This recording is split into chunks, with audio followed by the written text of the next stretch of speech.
Opa, não é iniciar não. Aqui ao vivo. Vamos ver se vai funcionar. Precisa entender essas plataformas direito. Não é? Eu sou muito analfabeta digital. Aqui vai ter que ser muito pezinho, senão não vai funcionar. Isso não parece. Mas tudo bem, eu fico meio de ladinho, assim, ó. Isso aí. Um pouquinho de mim, um pouquinho de você. Isso. E você sumiu. Pronto. Aqui, ó. Pronto. Quer ver? Talvez funcione aqui, assim, ó. Deixa eu ver. Não, mas aí você não aparece. Calma aí. Vamos pensar numa estratégia. Não tem problema. Preciso, minha filha. É por você que eu tô aqui. Bom, enquanto a turma vai chegando, vocês estão vendo que a gente está meio caótico aqui, gente, tentando fazer... meio que tá bom, vai. Tá bom assim. A Hermê chegou. Boa noite, Hermê. Oi, Ana. Pô, que legal que a turma tá chegando. Também tá se conectando a turma do Instagram. O Instagram, pelo que eu entendo, você tem que sempre gravar assim. Se alguém souber se é possível gravar em horizontal, me avisa, porque aí a galera só tá vendo meio Thiago, né? E meia D também. Gente, hoje a gente vai fazer uma live de entrevista, né? Quem está participando, quem está me seguindo nas lives de segunda, a gente está fazendo uma live sempre meio que minha de segunda, D. Sim. A D tá sempre junto, né, Dê? Eu tô sempre. E eu tô tentando fazer uma outra live durante a semana com alguém que eu gostaria de entrevistar, de bater um papo, ou alguém que é parceiro, que tá nos cursos comigo e tal. E a Daisy, além de ser uma amiga super antiga, né, a gente, se conheceu aí, não sei, tem talvez uns 10 anos. Quanto tempo será? Fez 10 anos e pouquinho, né? Já tá indo para 11, meu Deus. Porque foi antes de eu me formei em junho de 2007, então a gente já está indo para 11 anos. Sim. E a gente se conheceu lá no Nani. No Nani, no famoso Centro Paulista de Neuropsicologia. Hoje eu tive um almoço com a Silvia Bolognani. Essa chefe querida de sempre, né? Uma super amiga. E a D, além da gente ter... Enfim, eu trabalhava mais no Rehab, primeiro com adultos com lesão, a D estava no Nani, depois eu fui fazer meu mestrado e o doutorado em partes... Bom, mestrado com a Mônica, como minha co-orientadora, e depois o doutorado ali também com adolescentes e TDAH, então a gente acabou indo para a mesma área, né, D? A gente acabou indo. Eu fui parar no Nani, meio que com uma coincidência, né? Aquelas coincidências que a gente sabe que não são bem coincidências, né? Eu gostava de neuropsicologia desde a faculdade, né? Então, quando eu comecei a faculdade, o Eliseu, sabe? O Eliseu foi meu professor no Mackenzie. E ele, né? Ele é um gênio e ele tem esse dom de inspirar as pessoas, né? Para neuropsicologia. E desde lá, eu sou totalmente apaixonada. Só que, sem muita informação, eu não sabia muito para onde ir. Aí, quando eu fui para o estágio da faculdade, eu fui parar na Santa Casa, na neurologia da Santa Casa. Então, minha história com a neuropsicologia começou, de verdade, na neurologia da Santa Casa. Que legal! Eu trabalhava lá, né, o meu estágio era de avaliação neuropsicológica, pós-operatório, né? Esses dias a gente esteve aqui com a Candice, lá de Poá, falando de pós-operatório, intraoperatório. Então a gente fazia lá o serviço de neuropsicologia da Santa Casa, trabalhava mais com as avaliações pós-operatórias da neuro. Então eu atendia mais adultos, alguns poucos adolescentes, mas eu nunca tinha visto criança lá. Né? Então eu só trabalhei mesmo com avaliação neuropsicológica de adolescente. E tudo de lesão. Tudo de lesão. Cirurgia. Sim, na verdade assim. Epilepsia também. Era mais adolescentes. Eu peguei 2 casos muito interessantes que eles me marcaram. Eu acho que acabaram que me influenciando muito. Te jogando para essa turminha. Foram lesões, uma pós-cirúrgica de um meningioma, a menina tinha 16 anos, e outra pós-lesão traumática de um menino de 14 anos que tinha caído na linha do trem. Tô louco. E aí eu fiz a avaliação neuropsicológica desses 2 meninos. Fora todos os adultos e idosos que eu fiz, né? Mas esses 2 meninos me marcaram bastante. Depois... No meio daqueles adultos tudo, aí viu uns adolescentes, já gostou. Gostei dessa turma. Esse povo é legal. Esse povo da cidade é legal. Engraçado que quando eu entrei na faculdade, eu não tinha a mínima pretensão de trabalhar com crianças. Mas a mim. Sim. Eu achava que eu era a pessoa menos indicada no universo para trabalhar com crianças. E acabei que fui parar no Nani também por uma indicação de professora. A professora viu que eu tinha muito interesse, né, na neuropsicologia e falou assim, olha, o Nani está recrutando lá para um trabalho de pesquisa, já que você gosta de neuropsicologia, vai lá. E eu fui. Foi quando eu conheci o Nani, a Mônica Miranda, que estava com um trabalho de validação do NEPSI. E eu entrei para isso. Sim. Né, para validação do NEPSI. Mas aí o bichinho mordeu. Aí o bicho da neuropsicologia infantil me mordeu. Eu peguei a doencinha da neuropsicologia infantil e eu já fui direto para o ambulatório de TDAH. Olha que legal. Então, desde antes que era talvez o mais movimentado de lá, né? Eu acho que é. Que era eu não sei se ainda deve ser, mas o que mais bom, eu lembro das filas e quando saía nos SPTV, né? Vai abrir o ambulatório. Era telefonema que não parava. A gente tinha a época de ter fila no Nani. Eu não sei como é que tá agora, porque tem um tempo que eu não trabalho lá, de 3 anos no ambulatório de TDAH. Então, gente, olha que interessante, né? Para vocês que estão chegando agora, a gente inverteu um pouquinho o caminho, a ordem, né? Em geral, eu começo dando uns recados paroquiais iniciais e depois eu caio um pouquinho na introdução. Mas aí, quando a gente tem amizade, intimidade, a gente cai direto no papo, né? Então, a Daisy estava se apresentando um pouquinho, psicóloga, né? Fez o mestrado lá na Federal de São Paulo. E duas coisas cruzam os nossos caminhos, né? Eu acho que o TDAH, né, e o amor pela reabilitação e pela ciência neuropsicológica, né? E por conta disso, ano passado, eu tinha convidado a Daisy, né, e a gente continua nessa parceria, a ser uma das professoras do nosso curso de reabilitação infantil. E que foi uma delícia. Foi super legal, né?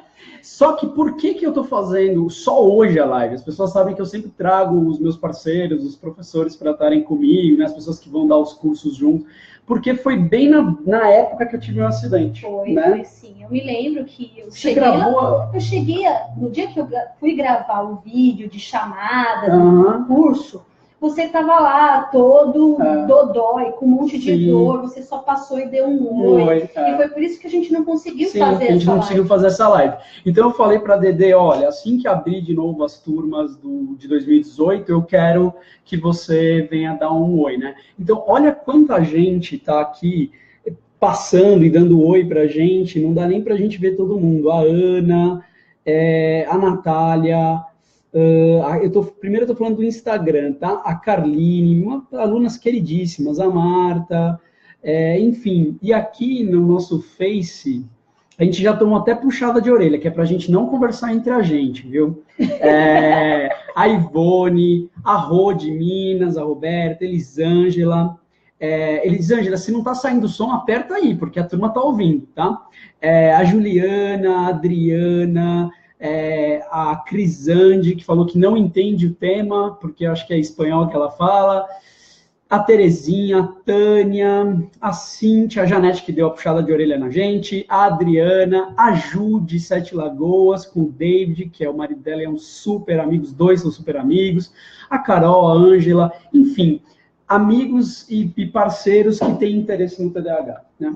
Então, antes da gente começar, eu queria já deixar para vocês irem esquentando as perguntas aí na cabeça, tá? Porque esse é o tema, né, que a gente pode falar de boca cheia, né? Pois é, eu e você, né, a gente tem uma experiência, assim, tanto de pesquisa como também de clínica com TDAH, bastante extensa, né? Se for pensar hoje, o meu consultório, eu tô com 80% TDAH. Olha aí. Né? Então, a clínica é muito rica. Demandante, né? É muito rica, tem bastante procura.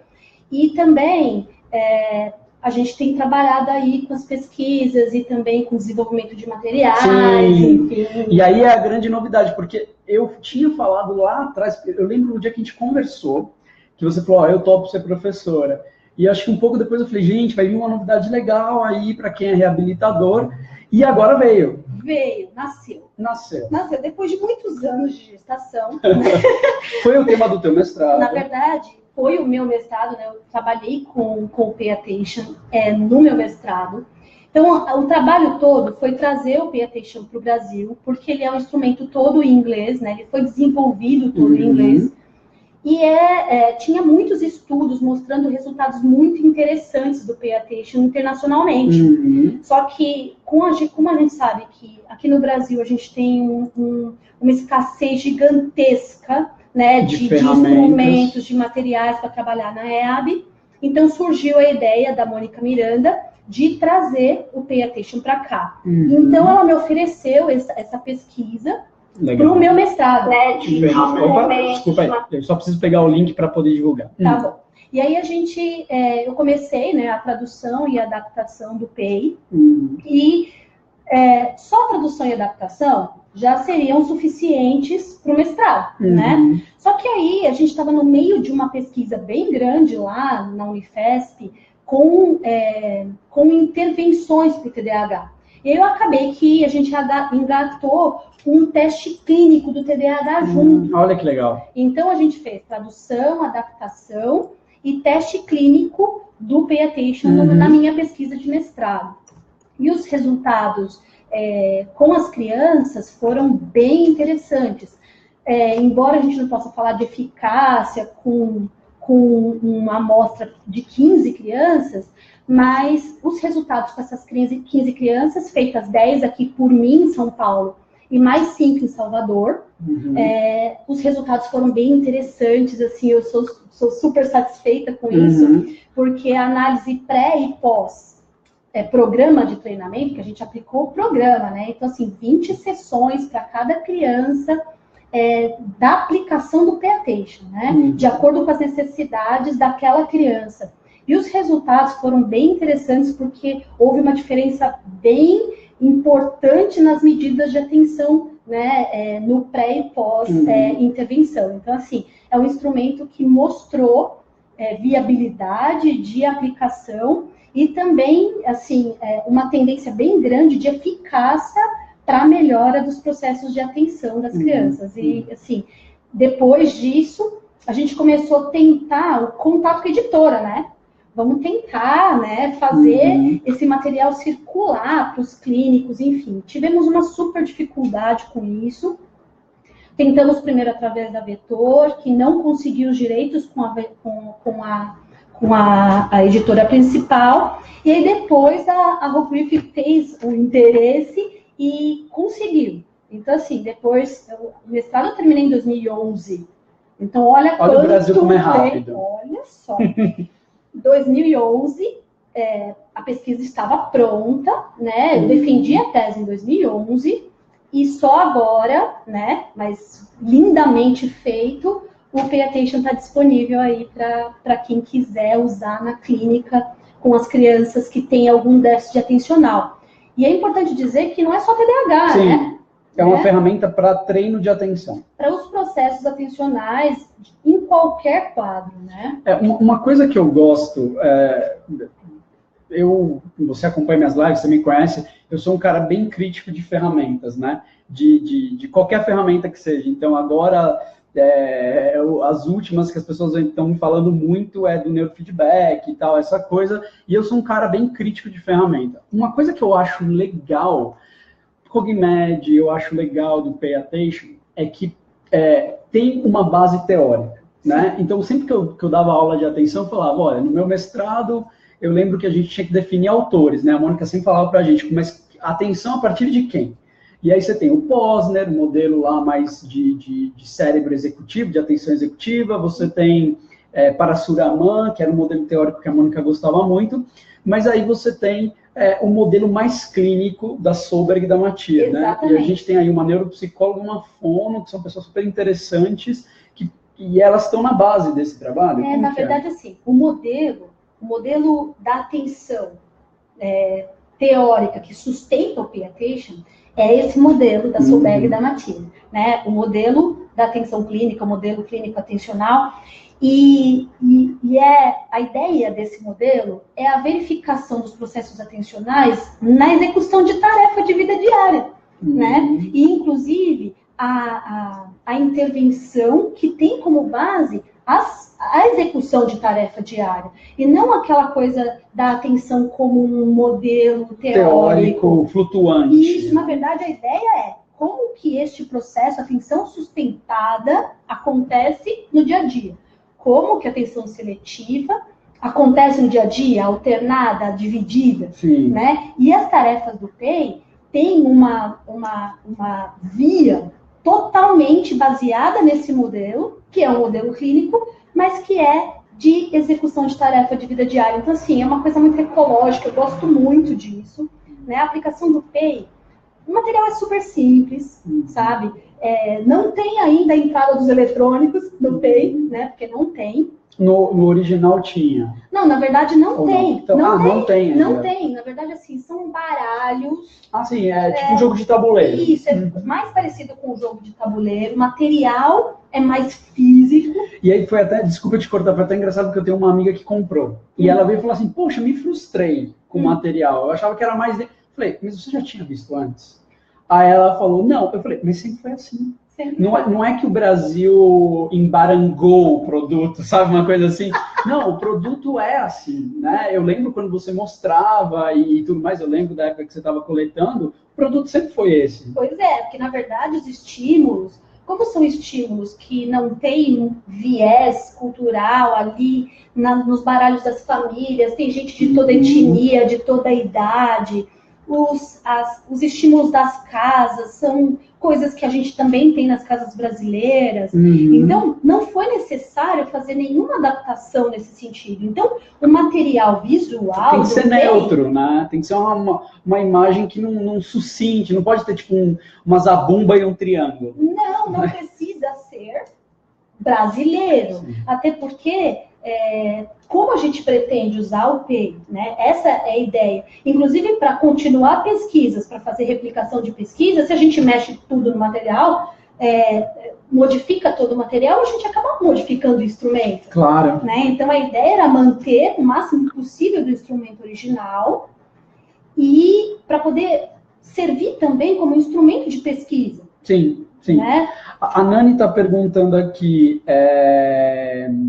Como chama a avaliação? Nani, na verdade, é uma intervenção, né, de atenção, e ela chama como se fosse preste atenção, só que em inglês, né? Pay attention. Pay attention. Então, assim, a ideia do pay attention para quem é Nani, né? Essa é a Nani. Então, Nani, é o seguinte, o pay attention não é um instrumento para avaliar os processos de atenção. Tá? O pay attention, ele foi feito para intervir sobre dificuldades nos processos de atenção. Tá? Então, ele é um instrumento de reabilitação e não de avaliação.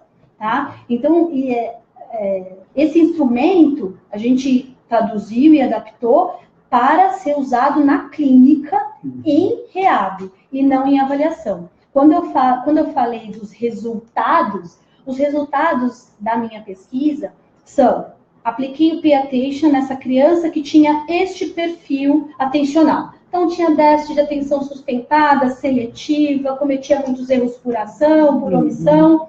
Isso verificado na avaliação neuropsicológica, usando principalmente o teste CPT, né, que é aquele teste de atenção que a gente conhece, que é um teste muito bom, que gera medidas muito, muito interessantes. Inclusive, você usou ele, eu usei ele, né? É um teste de padrão ouro para atenção. E aí, a gente aplicou antes do processo pay attention, da intervenção pay attention, e depois. E aí, a gente verificou a diferença do desempenho no pré e pós-intervenção. E houve diferença significativa, sim. A gente vai falar mais disso, que eu tenho algumas observações que eu acho legais a partir disso. A Tânia, ainda não comprei. A partir de que idade? Na verdade, ele pode ser usado, né? O instrumento original, ele foi desenvolvido para de 4 a 12 anos. Só que na minha pesquisa aqui, a gente aplicou em crianças a partir de 6 até 14. Adaptou. E, na verdade, a gente conseguiu uma aplicabilidade e também uma aderência dos pacientes bem interessante, ampliando a faixa etária até 14 anos. 14, então. Isso. A Sueli é uma amiga super querida, trabalha com neuropsicopedagogia, sabe tudo desse assunto. Ela está perguntando: gostaria de conhecer o material e saber se só psicólogos podem utilizar essa ferramenta. Não, olha só, isso que é a coisa muito legal. Como não é um teste, ele pode ser usado por outros profissionais que trabalham com Rehab. Então, ele tem venda liberada para outros profissionais. Eu tentei falar isso na última live, mas eu não sabia e eu procurei no site, não tá claro. Não, mas pode. Pode porque só é restrito a psicólogo materiais de teste. Os de intervenção, eles são liberados. Inclusive, eu fiquei sabendo pelo Alexandre Serpa, da Rogrif, que o Pay Attention é o primeiro instrumento para Rehab publicado aqui no Brasil pela Rogrif. E eu ouso dizer que talvez por todas as editoras, eu não sei, assim, Rehab, como a gente faz, eu acho que não tem. Né? Porque se a gente for pensar, bom, a gente tem o Cogmed, sim, mas é um treino de memória operacional. Na verdade, eles até se posicionam, né, assim, até um pouco o perfil, eu não sei como que é o perfil do Pay Attention, essa é uma dúvida que eu tenho. O perfil do Cogmed é assim: eu quero treinar antes que o problema aumente. Sabe, uma coisa de intervenção precoce? Entendi, como se fosse preventivo.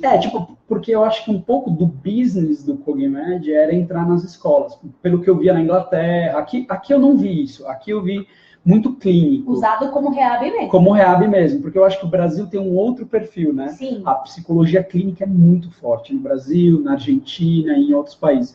Mas eu vi que o business na Inglaterra, por exemplo, você entrava no site do Cogmed, era só foto de escola. Pois né? Mas não, o Pay, ele tem mesmo um perfil mais de aplicação clínica. Até porque você precisa de uma pessoa treinada para que haja aplicação dele. Né? Então, ele não pode ser aplicado coletivamente. Ainda tem mais essa, né? Porque, assim, ele é de aplicação individual. Porque a pessoa que está treinando, a pessoa que está aplicando, tem que ficar extremamente atenta ao desempenho. E essa é uma coisa muito legal do Pay. Porque não dá para ligar o seu WhatsApp e você ficar falando do seu namorado enquanto o outro... Não dá. Definitivamente, eu disse que depois dessas 10 crianças, 20 sessões cada uma, 200 sessões de Pay, a minha atenção ficou show. Ficou boa. Ficou muito boa. Acabaram as brigas em família. Pois é. Separe, vou prestar atenção. Então agora, até porque ele tem uma exigência de registro de desempenho bem grande. Nossa. Então, assim, você registra o desempenho e o próprio treino já prevê a discussão dos resultados, isso que eu acho muito legal. Metacognição. Isso. Então, assim, quando foi que o Caridia começou a errar? Foi mais para o final? Ou ele estava mais desatento no começo? Né? Ele errou e depois voltou? O que você pensou nessa hora que você começou a errar? Que é genial, né? Isso, na verdade, a ideia... Isso não está descrito no material, no manual, com deste jeito. Mas na aplicação, o que eu senti é que era necessário isso, né? Que você falasse, então, sabe o que eu percebi? Você começou a errar no final. Você já estava cansado? O que era que estava acontecendo? Teve algum pensamento que te pegou? Porque a ideia, para mim, do instrumento é não só o instrumento, mas a criança entender como que a atenção dela funciona. Autorregulação. Você sabe que tem um competidor seu do Pay Attention, né? Eu já te pus como a dona do Pay Attention no Brasil.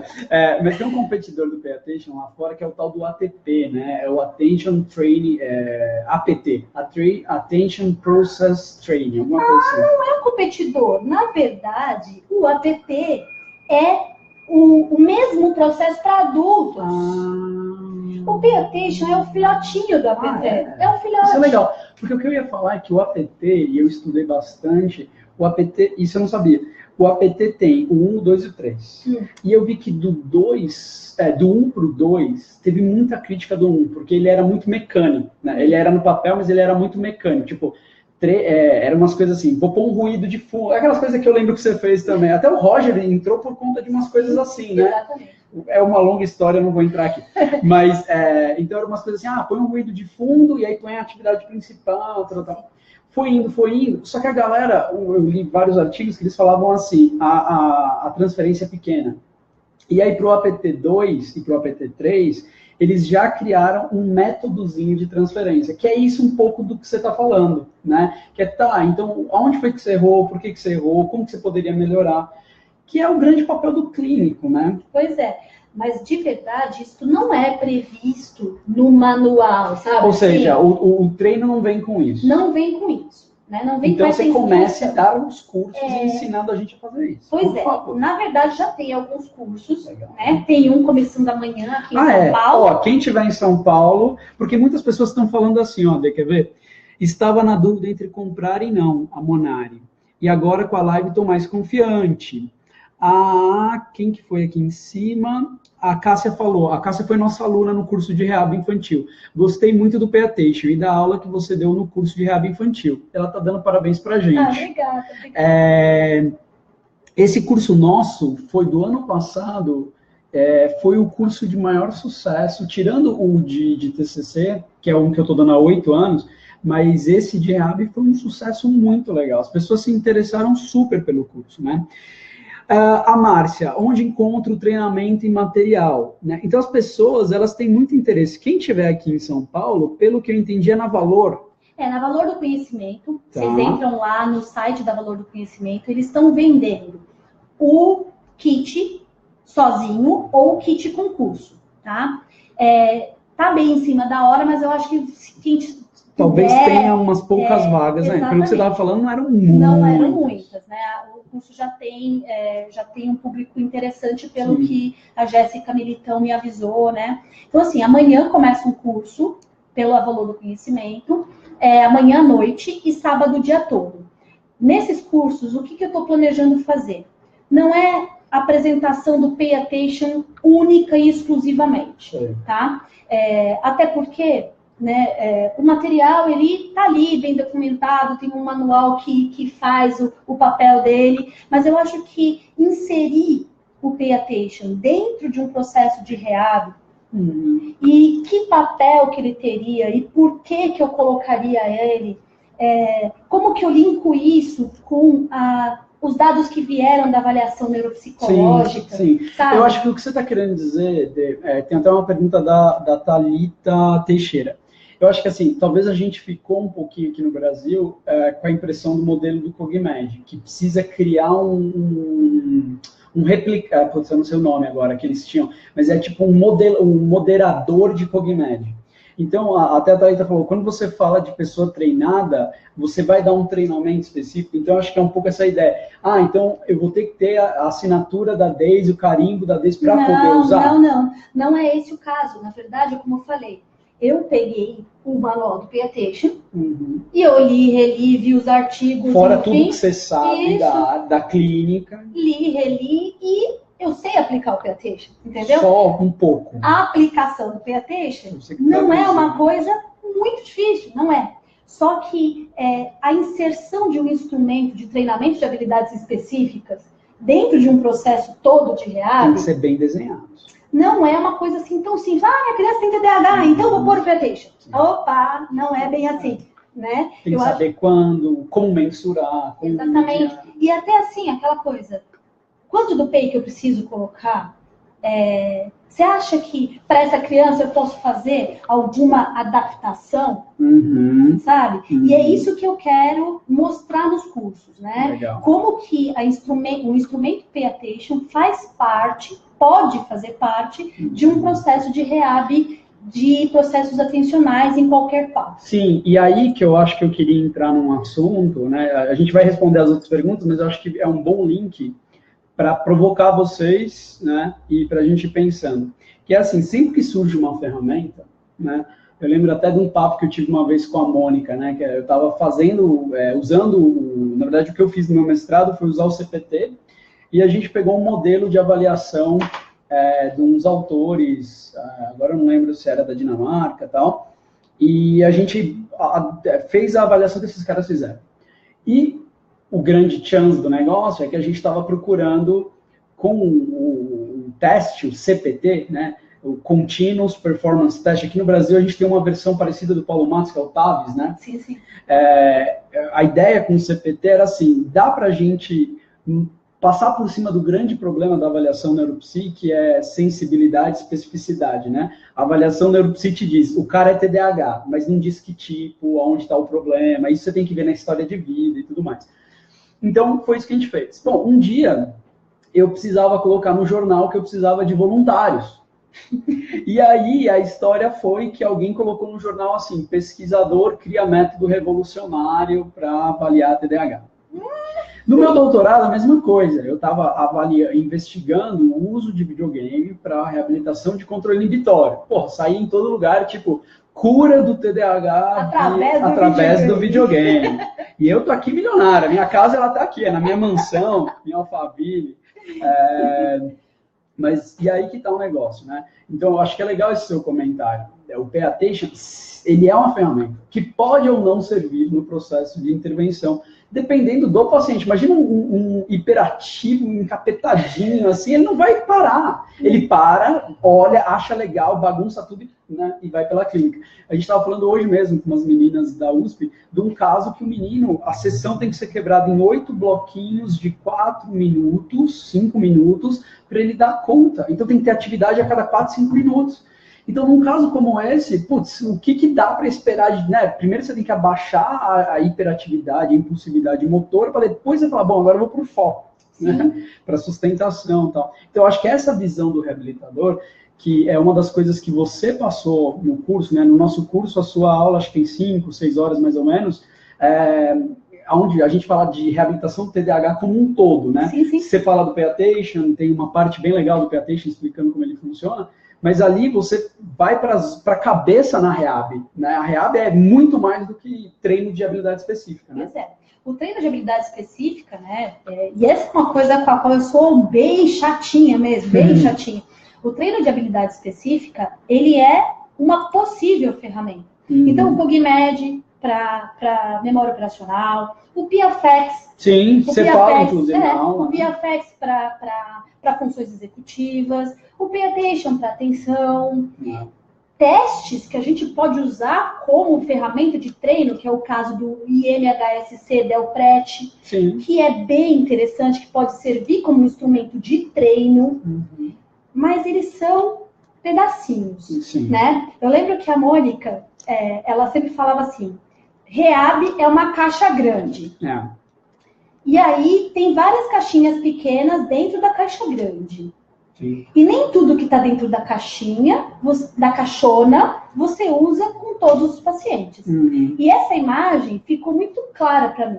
Realmente, REHAB é a caixona, que pode ter milhões de caixinhas lá dentro, só que você não tem uma receita de caixa para o TDAH, uma receita de caixa para o autismo, uma receita de caixa para o bipolar, para a ansiedade. Na verdade, quando tem aquela criancinha, aquele adolescente na tua frente, você vai tentar entender quais são as necessidades dele, né? Sim.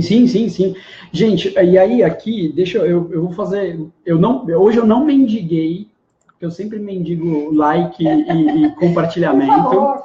Eu não mendiguei, e quando a gente não mendiga, as pessoas não compartilham. Então, eu vou ter que mendigar. Chegou o momento mendigo. Eu preciso um quadro, uma vinhetinha. Aí eu ponho assim, eu pedindo. Gente, compartilhe, exatamente. Você vê, quando a gente não pede, 12 pessoas compartilhar. Quando a gente se humilha e pede, vem 60 compartilhamentos. Então, vamos lá, vamos mendigar. Vamos mendigar. Gente, compartilha, marca os amigos, olha que papo legal.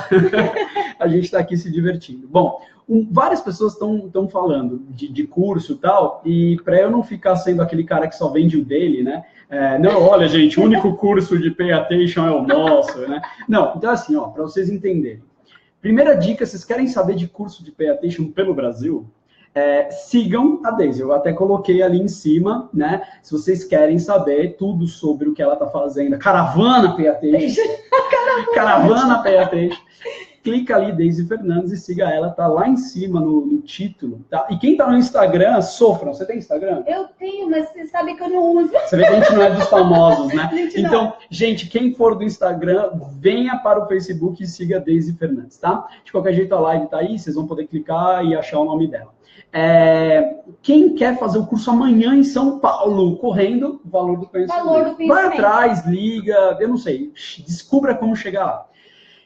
Tem inscrição, se eu não me engano, no site no já. Site. Ainda deve ter lá. Então vocês clicam lá. Tem kit sozinho, kit com curso. E aí eu acho que vocês ainda conseguem fazer inscrição para começar amanhã. E a Valor do Conhecimento depois vai me patrocinar. E participação dos lucros. E, por fim, quem quiser conhecer, aí sim, o nosso curso, tá? Sim. Eu vou pôr o link aqui para vocês. Mas, na verdade, ele é o curso do que a gente montou o ano passado e que a gente abriu agora uma segunda turma para ele.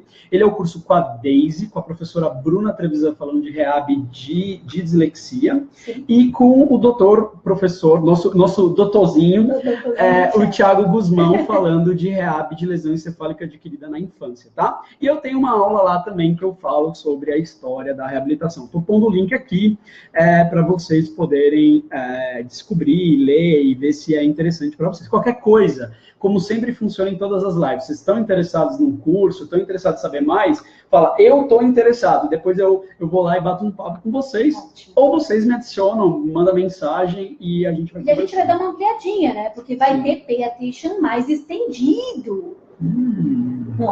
Coisa mais linda do mundo. Sim, em breve teremos novidades de mais cursos e mais coisas legais, né, que a gente vai estar fazendo esse ano relacionado com o TDAH. Já convidei a Deise, mas eu ainda estou me segurando, porque eu quero trazer todas as novidades de uma vez. O curso online, como a Ana aqui perguntou, eu acabei de pôr o link, tá? Você entra em B-Education, que é esse nosso curso, cadê? Aqui. b-education.com, e aí lá você consegue descobrir, tá bom? Enfim, a gente vai conversando mais sobre isso. Vamos falar de reab do TDAH agora? Que tal a gente... Deixa eu só ver se tem mais alguma pergunta. A Ana Paula perguntou como que escreve PAY e Attention, com 2 T's primeiro. AT, 2 T's, Tention, tá? Pay attention. Deixa eu ver se tem mais alguma pergunta aqui no Insta. Olha quanta gente que eu amo aqui. Vamos falar de orientação. Excelente. A Cíntia está perguntando de orientação para os pais no TDAH. Uou, então.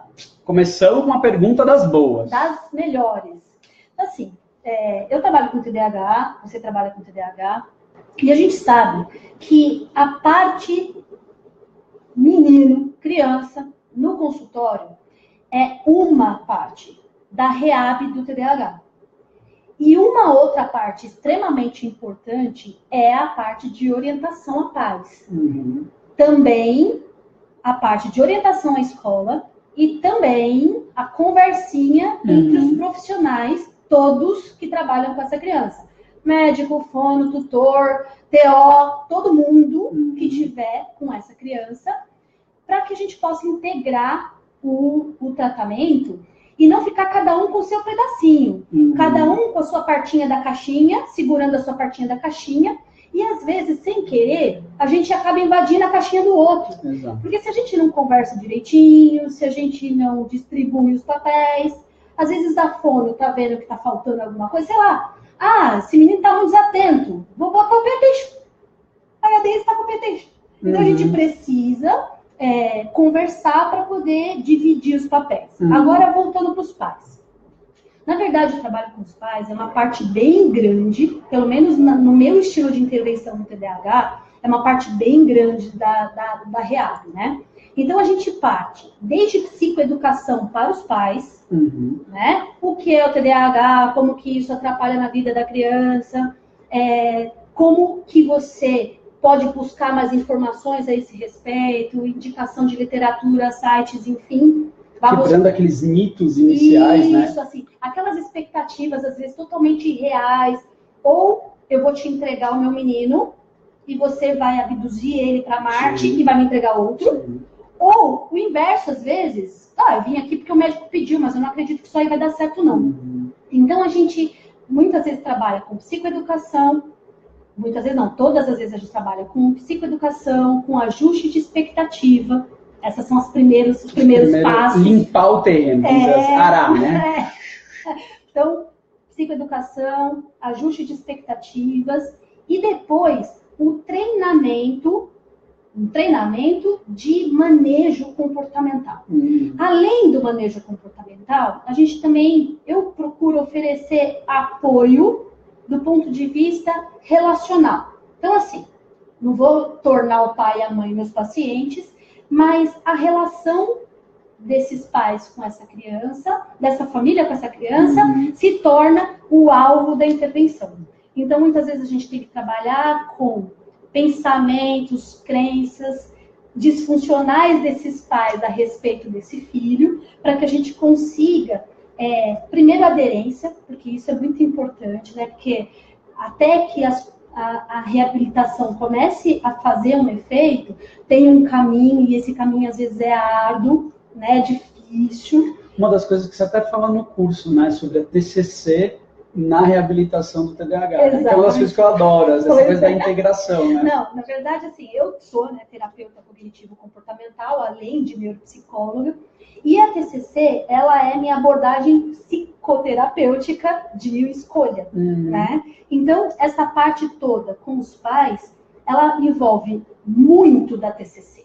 Claro. Muito. Que é o que você falou, tem expectativas, crenças distorcidas, esquemas de como ser pai, de como deve ser um filho, que vão nesse jogo, interjogo ali, né? Sim. Maluco ali, né? Exatamente.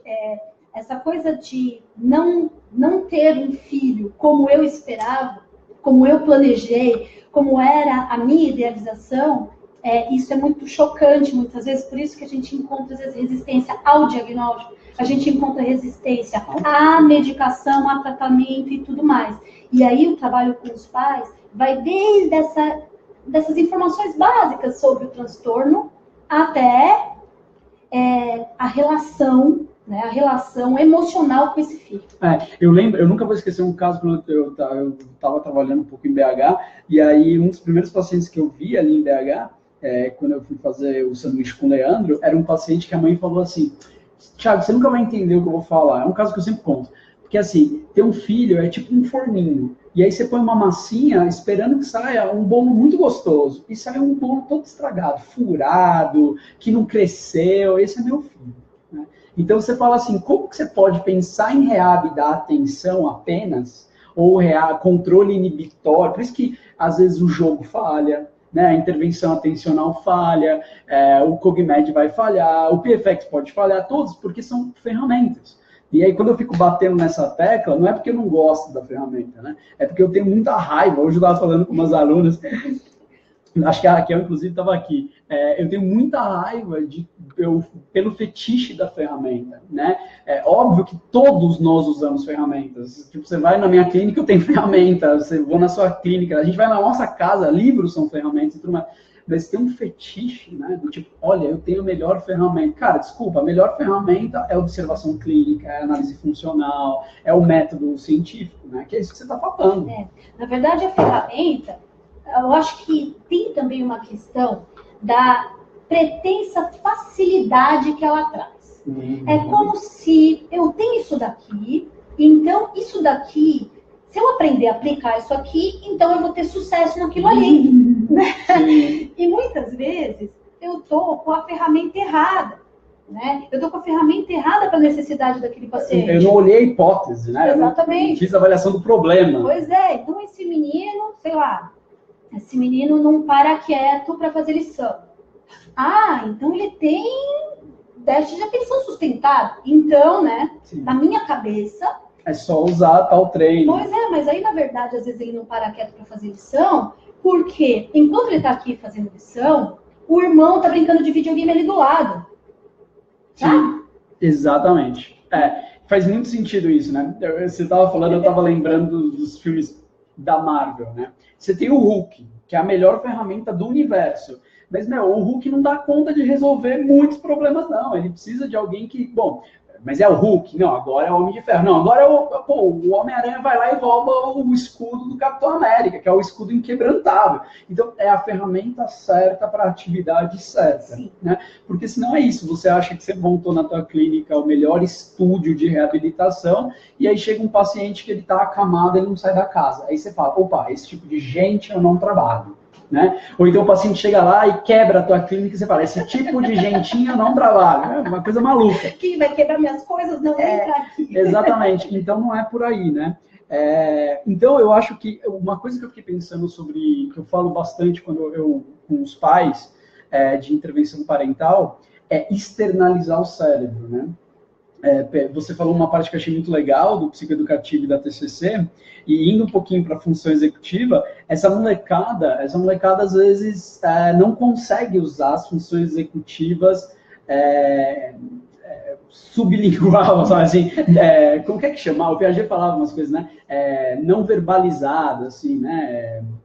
Enfim, voz baixa. Então, eles não dão conta de usar o processo. Né? Planejar, tomar decisão, hierarquizar, né? Controlar o impulso. Então, um pouco do que eu faço também é essa coisa de põe no papel. Né? Ah, mas eu me desorganizo no tempo. Uso um relógio.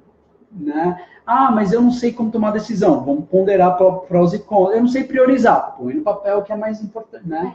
Assim, as técnicas, né, muitas vezes, dessas abordagens que são de dificuldades neuropsicológicas, cognitivas, tem técnicas da TCC maravilhosas. Por exemplo, a dificuldade que sabe, bem comum no TDAH, que é de resolução de problema. Nossa, a TCC tem técnica de resolução de problema, ó, muito antes, né, de se pensar em reab de TDAH multimodal, você entendeu? Então, assim, essa coisa do uso da técnica, eu defendo isso o tempo inteiro, que você tem que saber a técnica, sim, é importante, ela vai ser o meio pelo qual você vai intervir, mas a técnica é só o meio, né? O objetivo que você tem na cabeça sobre aquele paciente, né? Ele é um objetivo que é formulado através da necessidade dele. Qual que é a dificuldade dele? O que está acontecendo com ele? Esse paciente, diante de um conflito interpessoal, ele trava. Então, o que isso quer dizer? De onde vem essa dificuldade? Isso é TDAH? Sim. Isso faz parte do TDAH? Ou será que ele tem um aprendizado de reação diante do conflito que veio por uma modelagem parental? Sim. E é assim que ele responde por causa disso. Então, às vezes, a gente pega lá o casinho TDAH, sim, e dentro do casinho do TDAH tem o TDAH, tudo que ele aprendeu com esse cérebro desreguladinho lá, quimicamente. Como ele se adaptou, né? Todos os processos de aprendizagem, por modelagem, por observação, enfim. Tudo isso faz parte do pacote. Então, eu só pegar as possíveis dificuldades cognitivas do TDAH e levar um pacotinho pronto para lidar com isso, eu vou deixar muita, mas muita coisa sem atendimento. Sim, eu concordo. E aí, eu acho que esse é o raciocínio clínico que hoje eu tive algumas reuniões e falando com as pessoas era isso, tipo, qual que é o meu sonho de vida, né? Com a empresa, com os cursos, com os meus amigos, com a minha clínica. É isso, é a gente conseguir devagarzinho desmistificar o que é a clínica, né? A clínica é um processo trabalhoso, mas é um processo que envolve exatamente isso que você está falando, olhar a vida do nosso paciente. Claro que aí o que vai cortar para o lado que você olha e o lado que você não olha é um pouco a tua abordagem, a tua visão filosófica de mundo, e eu acho que o que corta muito é a visão baseada em evidências, né? Isso é legal, isso não é, olha, eu adoro tal ferramenta, mas não tem evidência, então, tipo, eu vou usar para minha casa, vou usar para me divertir e tal, não sei o quê, né? Bom, algumas perguntas, algumas coisinhas aqui. Rose, vocês têm sugestão de literatura? Putz, muita coisa. Muita coisa. Em português, acho que tem os do Barclay, né?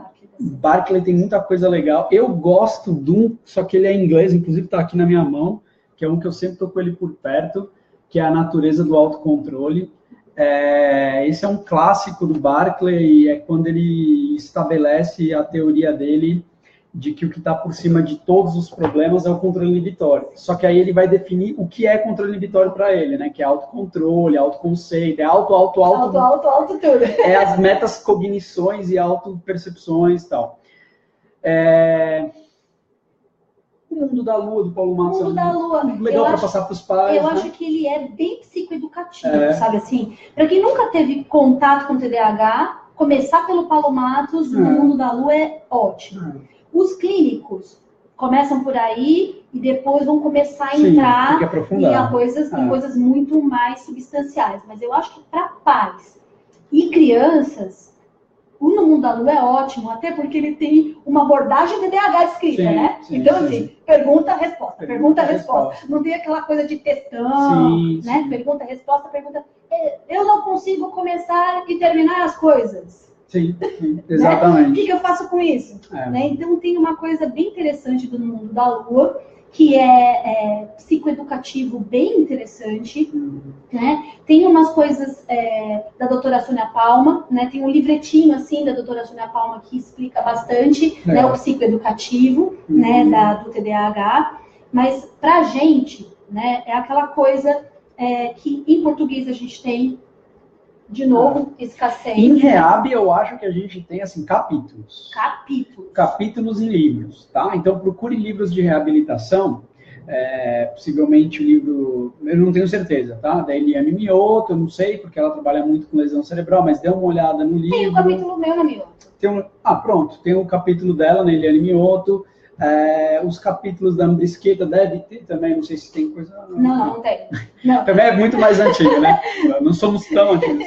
Mas, agora, eu bebo muito na TCC, eu acabo indo beber muito, né? Os livros da Sinopses, né? Tem muita coisa do Renato Caminha, do pessoal. Lá tem muita coisa legal para... Na Sinopses, o pessoal do Caminha trabalha com... Por exemplo, os baralhos que eles têm. Baralho das emoções. Você também fala disso na aula, Eu falo, né? Baralho das emoções, do comportamento e dos pensamentos. Na verdade, assim, eu trabalho mais com baralho dos comportamentos e baralho das emoções. Eles são psicoeducativos maravilhosos para a criança entender esse processo, né? Pensar, sentir e comportar, né? Então, isso assim, a criança acaba linkando mesmo e entendendo esse processo todo que acontece primeiro dentro para depois sair, né? Eu falo assim, olha, eu gosto de mostrar no corpo. Então, você pensa, sente e comporta, né? E tudo começa dentro, né? Então, quando eu pergunto para você, por que você acha que você fez isso? Foi do nada. Eu falei, do nada não. Do nada não vem nada, não vai por nada. Do nada não. Vamos voltar. O que estava acontecendo? Né? O que será que você estava sentindo naquele momento? Que interpretação que você fez dessa situação? Sim.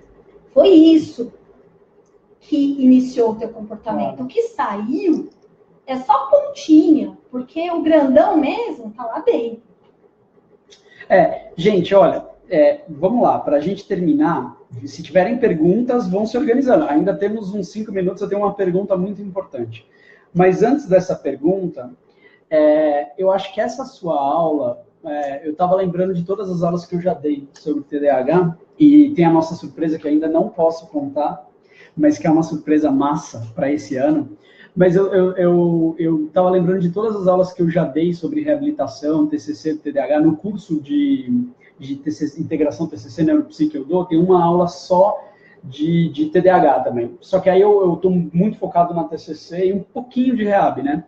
Mas o foco grosso mesmo é na TCC.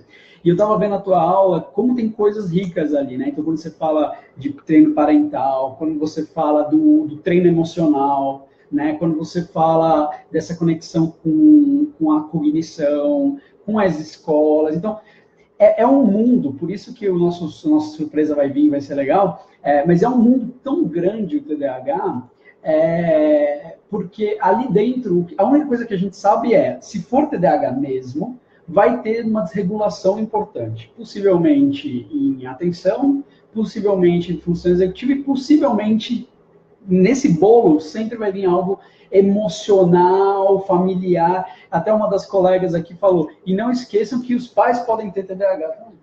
Muito. Ou a mamãe bipolar, um pai com toque, uma história comum. Uma mãe ansiosa. Porque, assim, a gente sabe, né, que o TDAH tem, né, dentre os multifatorial da etiologia, fatores genéticos, né? Então, eu sempre falo para as minhas crianças, quem é da sua família? E geralmente eles conseguem identificar. É o tio fulano.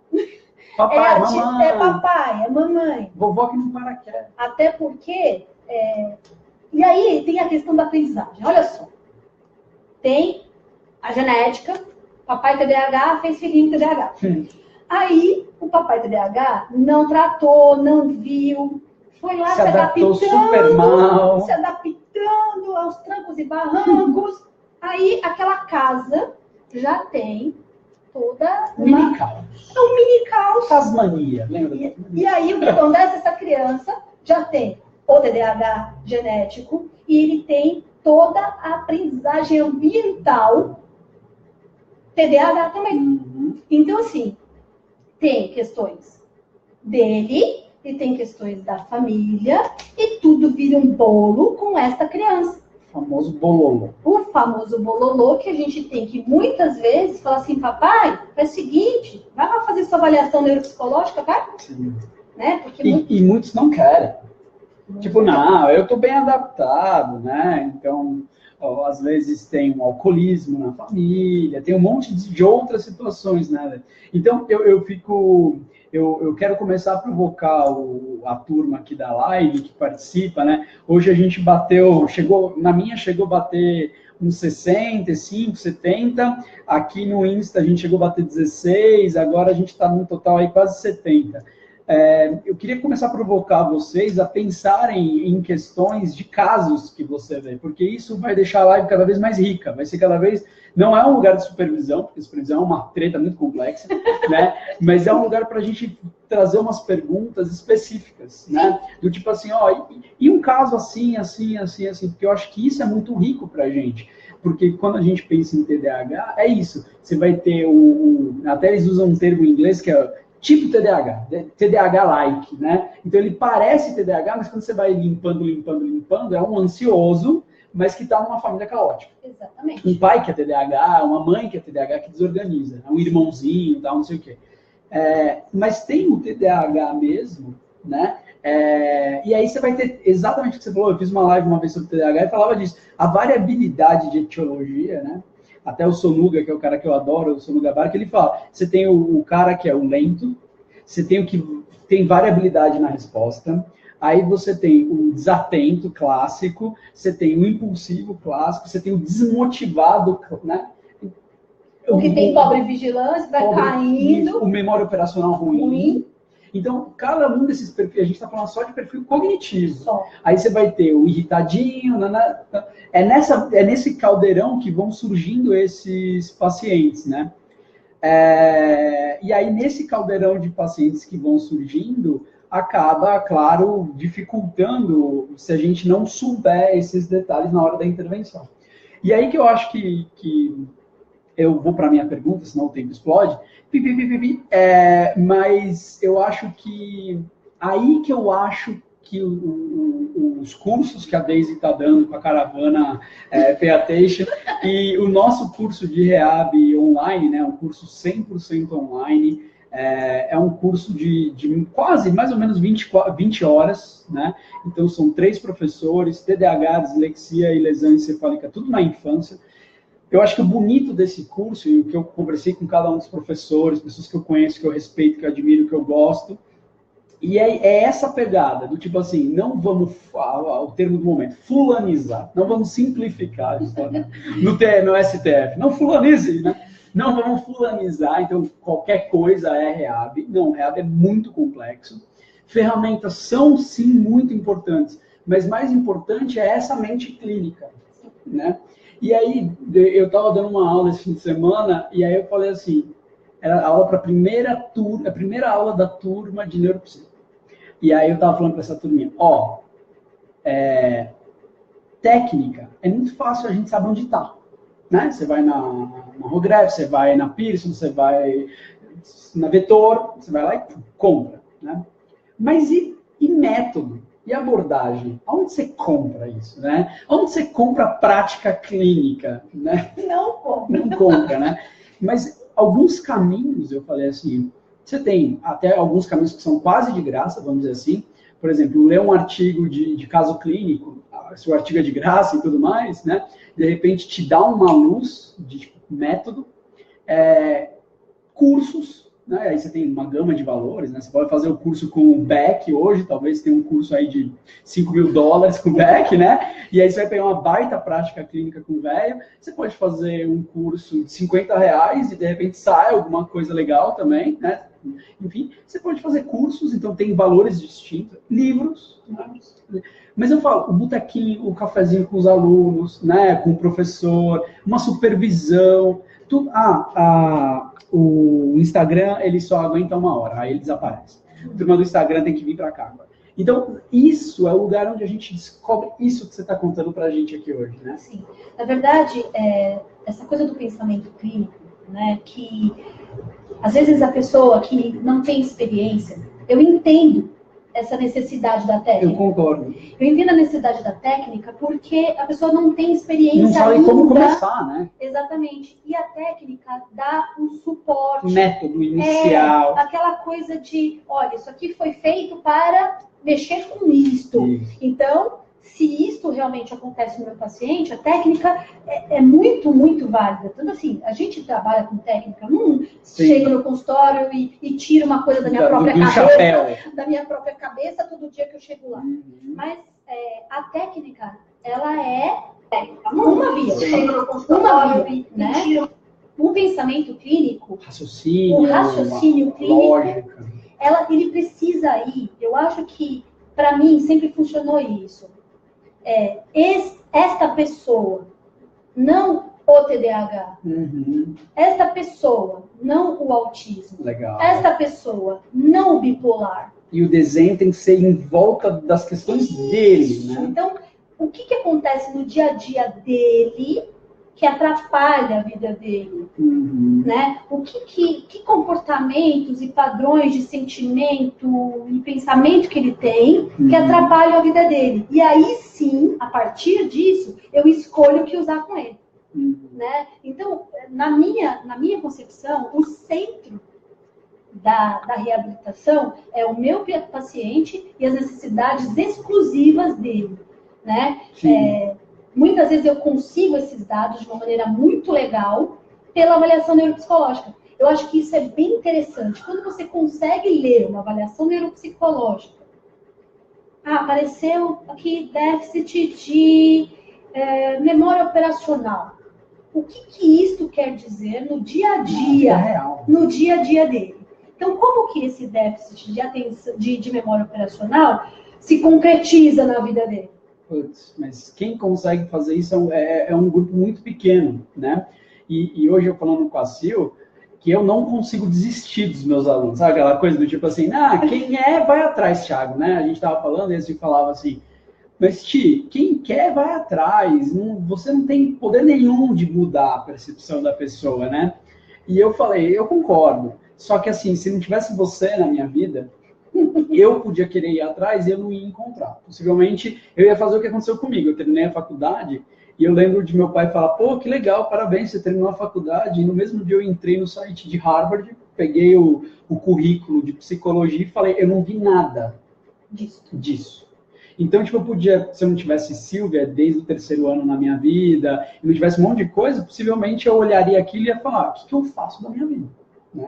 Então, a luta de ter você, de ter os amigos perto, da gente criar esse espaço, é para dizer assim, olha, tudo isso é complexo, tudo isso é trabalhoso, mas só tem um jeito de a gente ir para frente, é a gente indo junto, né? E buscando esse trabalho de qualidade no passo a passo da clínica. Sim, eu acho que nesse sentido, esses cursos que você tem pensado, ontem eu estava falando isso para o marido, eu falei, olha, o legal desses cursos que o Thiago faz, é a ajuda gigantesca que está oferecendo oferecendo para quem quer aprender a fazer a coisa de um jeito que atenda o paciente, né? E e a gente está, né, trabalhando nessas coisas de fazer um curso voltado para o manejo, sabe, clínico, e não de ensinar técnica. Isso é valiosíssimo, sabe? Porque realmente encontrar quem te ensine, quem te guie nesse pensamento é muito difícil, né? Eu sei que lá no CPN a gente tem, assim, pessoas valiosas que trabalham com isso, mas não é em todo lugar que a gente encontra isso. Sim. E a gente estava falando hoje, né? Os laudos, os relatórios, tal, que é o que chega para o reabilitador, eles não são laudos feitos para nós. Não. Né? São laudos assim, ó, avaliei isso, deu esse resultado, deve ser isso, né? E aí nós pegamos o TDAH e falamos, bicho, ok, mas e aí como eu começo a tratar? Né? Então, gente, a gente poderia falar muito mais sobre isso. Esse artigo aqui é o teu, ó. Tradução e adaptação do PAT. Sim, eu próprio. Te stalkearam. A Fátima descobriu aqui. Psicologia, reflexão e crítica. Isso, é o artigo onde eu mostro como que foi o processo de tradução e adaptação e do teste clínico. Então, lá, o processinho do meu mestrado do meu mestrado tá descrito lá. Né? Tem um outro... Falando de reab, uma coisa maior, tem um outro artigo, né? Um artigo que eu e a Flavinha, né? Flavinha e eu. A Flávia é outra que tem que vir aqui dar uma coisa com a gente. Né?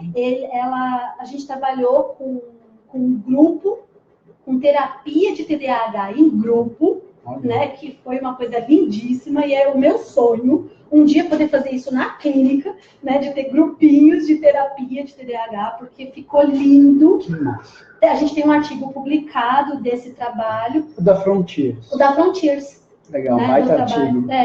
E a gente tem lá, vocês procurem por Talking Economy.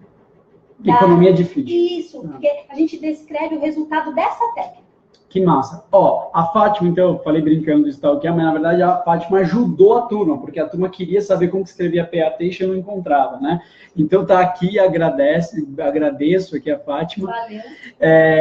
Bom, vocês veem que a gente tem muita coisa para falar, mas já é 9h10, né? A gente vai virando abóbora essa hora da noite, depois de um dia de trabalho, amanhã tem mais. Então, agradecer, né, todo mundo que participou, agradecer a Deise por ter vindo até aqui. Eu adorei. No meio do trânsito maluco de São Paulo. Dizer que é uma alegria poder ter você como parceira. A gente vai fazer outras coisas. Aguardem. E, antes de terminar, gente, mais uma vez, convidar os interessados em conhecer o curso de reabilitação. Aqui está o link, eu fixei aqui o link, tá? Então, é beeducation.com/curso/reab, clica aí. Qualquer dúvida, manda uma mensagem particular, escreve aqui, eu quero, e aí amanhã devagarzinho eu vou respondendo para vocês, mas o link já está aí, é mais fácil. Todo o pagamento é feito pelo PagSeguro, então é uma coisa super fácil, super tranquila, parcela em, sei lá, 1 zilhão de vezes, 12 vezes, eu acho. E a gente vai deixar mais uma ou acho que 2 semanas, agora eu não tenho certeza, está com 25% de desconto. Né? Então, ele é um curso que tem um preço, assim, que não é tão caro nem tão barato. Tem um preço bem razoável, mas bem... São 3 baitas aulas. Né? Assim, puxando muito a sardinha, mas muito. É um curso muito legal. Eu acho bonito.